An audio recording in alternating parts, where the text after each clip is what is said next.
All right, so here we have an 8.5 foot Garvee umbrella.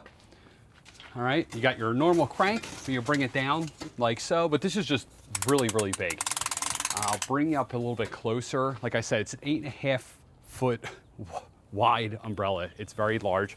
You see it's bigger than a table that's currently holding it up. If we get closer in here, you can see the mechanism.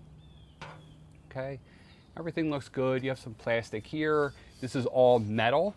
Okay, you do have to install this piece when you receive it, and this does screw together with a really nice secure connection. So it's not going to, you know, this part's not going to come apart. It's very secure. You see, I have mine attached there, but yeah, all together, really nice thick umbrella material.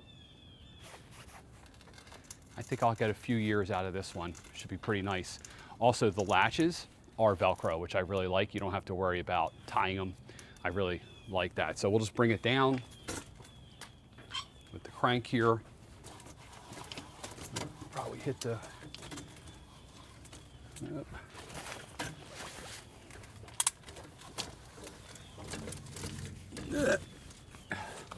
it's big. And then you have this right here, which I like. So instead of tying it, you just bing, like that. And that's what it looks like. Comes in a bunch of different colors. I think like actually 3 different colors. There you go.